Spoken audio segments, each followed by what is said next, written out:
नमस्कार। आप सभी का नॉर्थ रिपब्लिक न्यूज़ में स्वागत है। आज हम जो आपको बताएंगे वो एकदम सत्य बात है, जो आपके जीवन में रोज आपके आंखों के सामने ये दिखाई देता है, आपके समाज में दिखाई देता है, पर आप इस चीज़ के बारे में नहीं सोचते हैं। बात है निक्की मर्डर केस। क्या है निक्की मर्डर? आजकल सोशल मीडिया पे बहुत से लोग अपने अपने तरीके से अपनी अपनी बात को रख रहे हैं समाज से प्रति, समाज के लिए। देखिए, हमारा एक ही उद्देश्य है, हम एक ही बात आज भी वही बोलेंगे कि इस क्राइम आखिर हो क्यों रहा है। ये ग्रेटर नोएडा में जो क्राइम हुआ है, जिस इंसान ने इस क्राइम को अंजाम दिया है, पर उसने ऐसा किया क्यों? आज सवाल वही है हमारा कि आखिर क्राइम क्यों? जब हम जानते हैं क्राइम का हिसाब बदला क्राइम ही होता है, क्राइम करेंगे तो पुलिस हमें आज न कल पकड़ ही लेगी, तो फिर हम इस क्राइम से बचते क्यों नहीं? हम इस क्राइम के लिए बचते क्यों नहीं है? सवाल वही है हमारा। तो चलिए वीडियो को शुरू करते हैं। एक निक्की, जिसके माँ बाप ने एक अपने तरीके से एक अच्छा लड़का देखता है और उस लड़के से उसकी शादी कराई जाती है और 35 लाख रुपए दहेज के लिए उस लड़की को जिंदा जला दिया जाता है। और जलाने वाले और कोई नहीं, उसका पति, उसकी माँ और उस लड़के का बड़ा भाई और एक और व्यक्ति जो था, ये सब मिलकर एक लड़की को, एक शादीशुदा लड़की को जिसके बच्चे हैं, लगभग 2016-17 साल शादी के हो जाने के बाद उसको आग के हवाले कर दिया जाता है। आप इस घटना को क्या कहते हैं? क्या इसे मानवता के खिलाफ दरिंदगी नहीं कहते हैं? दरिंदगी ही कहते हैं इसको हम अपनी भाषा में। और वहाँ बहुत से लोग ये बात कह रहे थे कि लड़का शराबी था, तो क्या आपको शादी से पहले शराबी नहीं दिखा? इसीलिए मैं आपको बोलता हूँ, बेटी को अगर आप शादी करो तो बेशक आपसे संपत्ति कम हो, तो उस घर में अपनी बेटी की शादी करें। लेकिन अक्सर लोग अपनी बच्ची को जल्दबाजी में घर से बाहर निकालने के लिए उसको किसी के हाथ में शादी कर दिया जाता है, तो यही अंजाम होगा। दहेज, सरकार कहती है, हर स्टेट का सरकार यही कहती है, बेटी पढ़ाओ बेटी बचाओ। सवाल वही है, क्या अगर इस तरीके का समाज में अगर चलन रहा तो कौन बेटी को जन्मेगा? और आज भी लोग कहते हैं कि बेटी जन्म होता है तो हम बहुत खुश होते हैं और बहुत से लोग बहुत दुखी होते हैं। ये आप लोग ही और आपका समाज ही कहता है। चलिए ठीक है, हम इस चीज को भी मान लिए, निक्की की हत्या कर दी गई, सब लोगों ने देखा, उसके अगल बगल वाले लोगों ने भी देखा, सारा समाज ने इस चीज को देखा। क्या इसके बावजूद भी आप अपनी बेटी की शादी ऐसे परिवार में करना चाहेंगे जहां दहेज का लोभी बैठा हो? शायद एक चीज आप भूल जाते हैं, अगर हम अपनी बहन की शादी में अगर दहेज देते हैं तो हम खुद की शादी में दहेज लेते भी हैं।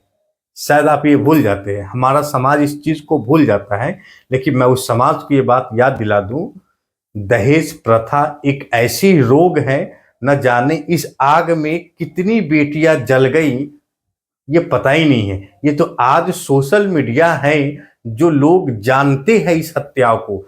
सोचिए, 1990 में, ये सोशल मीडिया से पहले जब ये फेसबुक सोशल मीडिया नहीं था, तो कितने हमारी बेटियों को जलाकर मार दिया जाता था और उसकी सूचना, उसकी जानकारी तो किसी को पता भी नहीं चलता था।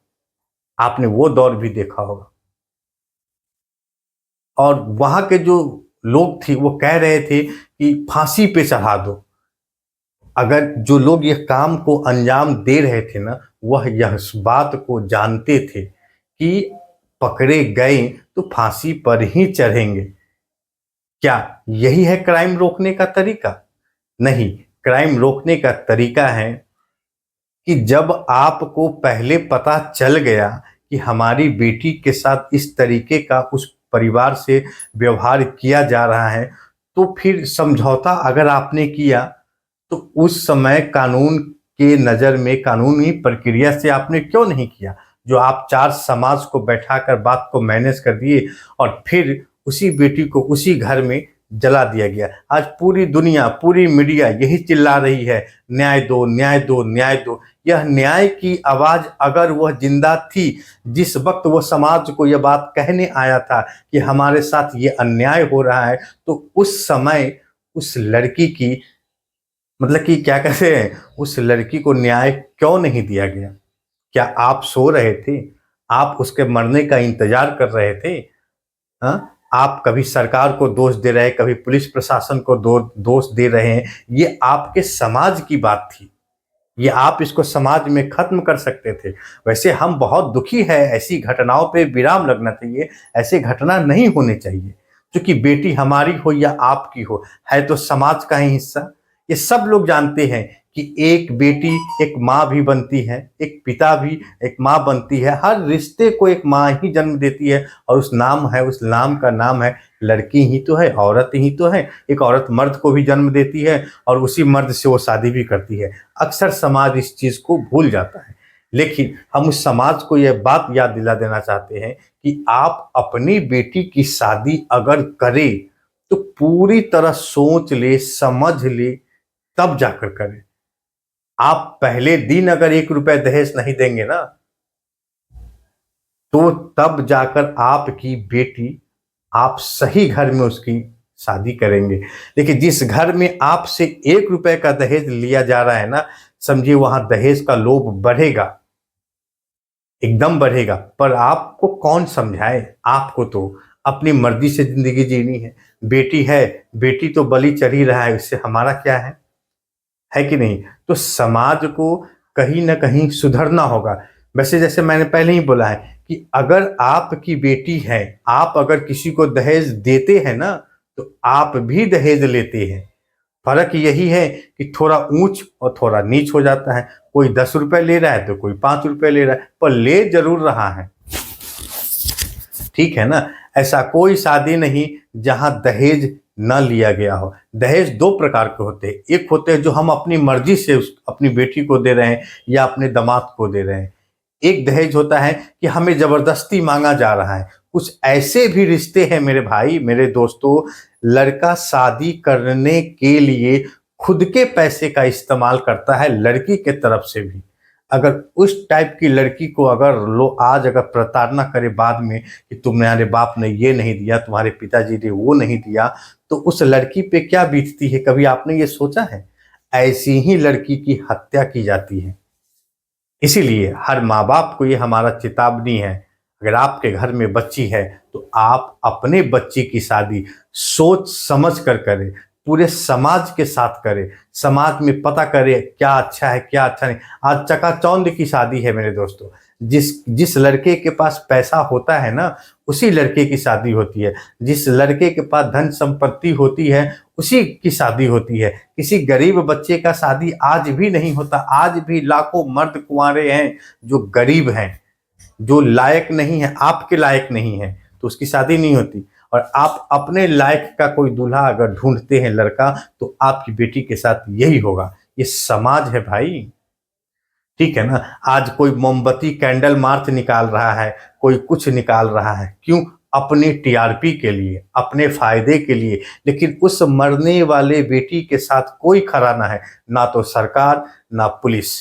पुलिस अपना काम करेंगी, उस हत्यारों को जेल पहुंचा देगी, फिर वो वहां कोर्ट कचहरी थाना ब्लॉक, ये चलता रहेगा। और तब तक आपके दिमाग से ये घटना घट जाएगी, मिट जाएगी। उसके बाद आपके आंखों के सामने एक दूसरा घटना आ जाएगा और आप पुराने घटने को अक्सर भूल जाएंगे। क्या ये बात आप नहीं जानते? इसीलिए कहता हूं कि आप अपनी बेटी की शादी सोच समझ कर करें, और जहां अच्छा परिवार मिले वहीं करें। अगर आप शुरू में ही अगर आपने 1 रुपए का दहेज अगर नहीं दिया, तो आपकी बेटी की जान बच जाएगी। इसके भी 2 कारण हैं। आपकी बेटी है घरेलू और आप चलते हैं किसी डॉक्टर, इंजीनियर, कलेक्टर, ऐसे दामाद ढूंढने के लिए, तो वहां यही होगा।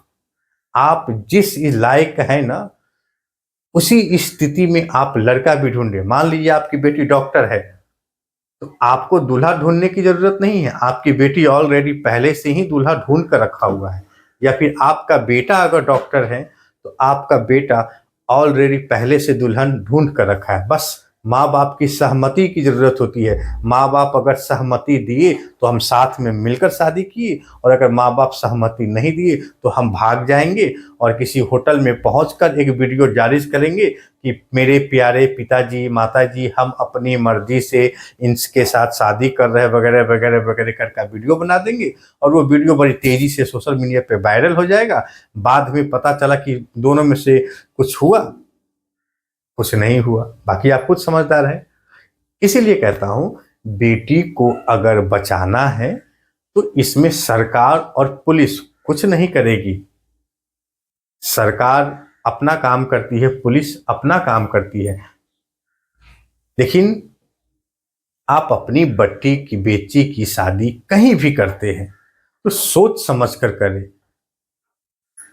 अक्सर दुनिया में एक चीज और बता दूं, दुनिया में ऐसा कोई मर्द नहीं जो नशा ना करता हो। शादी के अक्सर दिन में जब आप किसी लड़के को देखने जाएंगे ना, तो उसके माँ बाप यही कहेंगे, हमारा बच्चा तो एक भी नशा करता ही नहीं है, और आप उसे मान लेते हैं। आपको एक अच्छा चरित्र दिखा दिया जाता है, आपको अच्छे वस्त्र दिखा दिए जाते हैं, आप पीछे बैकग्राउंड में किसी का घर देख लेते हैं, आपको लगता है कि ये तो बहुत अच्छा परिवार है, चलो हम अपनी बेटी की शादी इस घर में कर देते हैं। ऐसे ही परिवार के बच्चे मरते हैं और टूटते हैं। इसीलिए कह रहा हूं, निक्की की जो मर्डर मिस्त्री है, जो मर गई है बेचारी, पुलिस तो उसको पकड़ ही लेगी, लेकिन ऐसी घटना आगे ना घटे इसके लिए आपको सिर्फ सोच समझकर अपनी बेटी की शादी करनी है। बस यही करना, और कुछ नहीं करना है।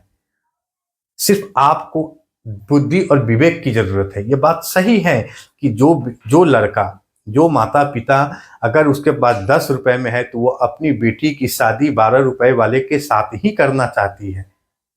लेकिन अक्सर ऐसे रिश्ते टूट जाते हैं, या तो आपकी बेटी को जला दिया जाएगा या फिर आपकी बेटी को मार दिया जाएगा। लेकिन खैर, मेरा काम है आपको सच बताना, सच से जागरूक करना।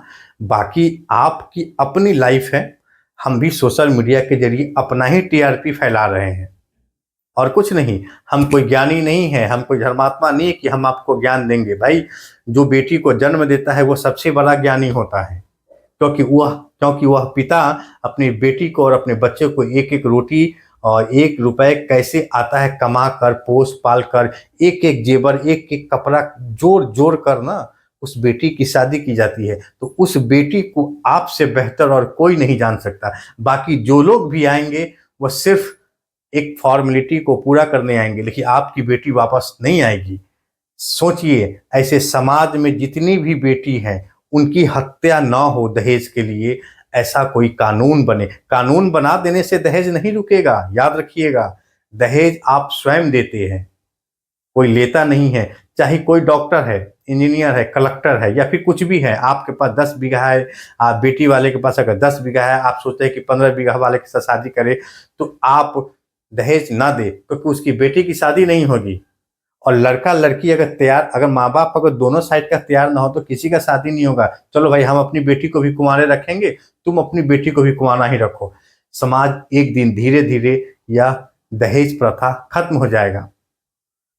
आज हमारे घर में 3 बेटे हैं, अगर हम उसकी शादी नहीं कर पाए, नहीं कर सकते हैं, अगर हम दहेज ले, किसी को बोले कि तुम हमें दहेज दो, तो कोई लड़की आएगी ही नहीं, तो हम उसकी शादी कहाँ करेंगे? ना तो हमारी बेटी की शादी होगी, ना आपके बेटे की शादी होगी। तो दहेज रोकने का एक ही प्रक्रिया है कि ना हम दहेज देंगे और ना हम दहेज लेंगे। बाकी अगर घर परिवार ठीक लगता है तो करे, और नहीं ठीक लगता है तो नहीं करेंगे। लेकिन इसको रोकने का एक ही तरीका है, वह है समाज। जिस समय निक्की के साथ यह घटना घट रही थी, क्या उसके घर के आसपास कोई लोग नहीं था? बहुत सारे लोग होंगे। आसपास के सभी लोगों को पता है कि इस बेटी के साथ ऐसा प्रताड़ना किया जा रहा है। उस वक्त आपने कानून के शरण में क्यों नहीं गया? आपने डिवोर्स के लिए क्यों नहीं गया? आप उससे अलग क्यों नहीं होना चाह रहे थे? लेकिन ये सब आज अच्छा होगा, कल अच्छा होगा, परसों अच्छा होगा, इस अच्छे के चक्कर में आज तो आपकी बेटी चली गई। अब पुलिस आएगी, पुलिस कानूनी कार्रवाई करेगी, आप अपने हिसाब से करेंगे, वो अपने हाथ से 50 लोग अपने अपने तरीके का बोलेंगे, 50 ठो माइक आपके दरवाजे पे लग जाएगा, इसने ये कहा, उसने वो किया, क्या इससे आपकी बेटी जिंदा हो जाएगी? नहीं होगी दोस्तों। क्या अगर वह अपराधी अगर पकड़ा जाता है, अगर उसको कोर्ट सजा दे दे फांसी की, क्या आपकी बेटी वापस आएगी? नहीं आएगी। जो जान एक बार चली जाती है वह जान वापस नहीं आती है।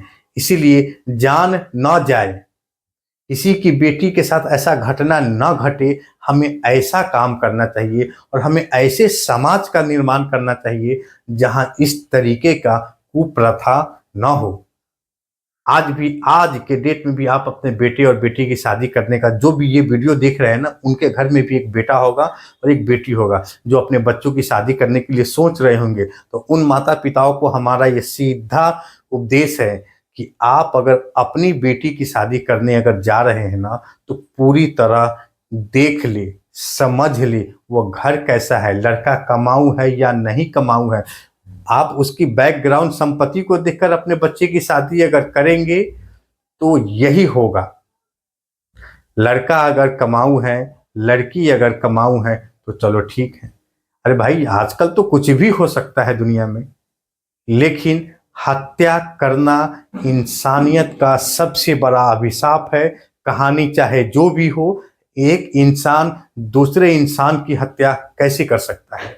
मैं बार बार इन हत्याओं पे वीडियो बनाता हूं और इस हत्याओं को रोकने के लिए मैं अपनी बात रखता हूं।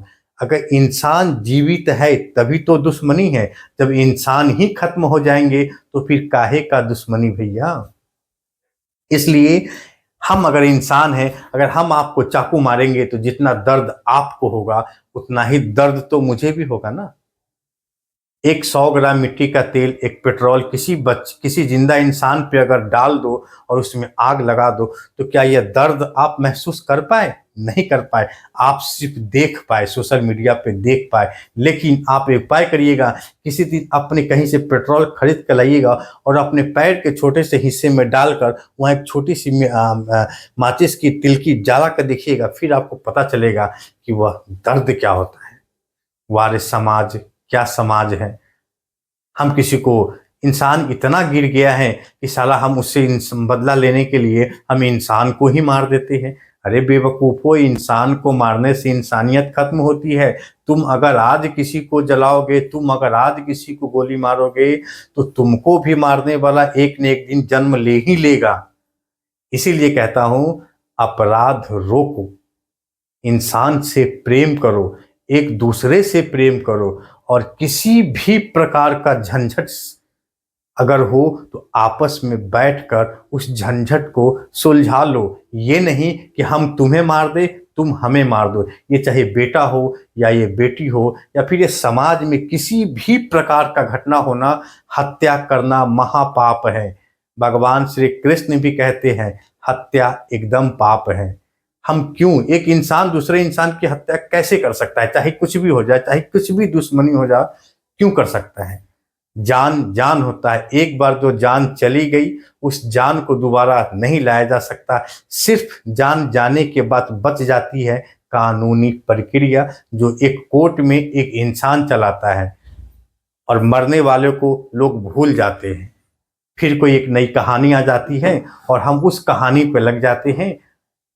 इसीलिए इस घटना को रोकने का एक ही तरीका है कि समाज एक दूसरे से बात करे और कुछ भी हो जाए, एक इंसान दूसरे इंसान की हत्या अगर ना करे तो यह हत्या का सिलसिला अपने आप ठीक हो जाएगा। दोस्तों, इस वीडियो में मैं यही समझाने का प्रयास कर रहा हूं, चाहे कुछ भी हो जाए, कितनी भी बड़ी दुश्मनी क्यों ना हो, हम किसी की जान ना ले। अगर हम किसी की हत्या करेंगे तो हमारा हत्या भी एक दिन निश्चित है। ये वीडियो पसंद आए तो आप इसे शेयर जरूर करें। जय हिंद, जय भारत।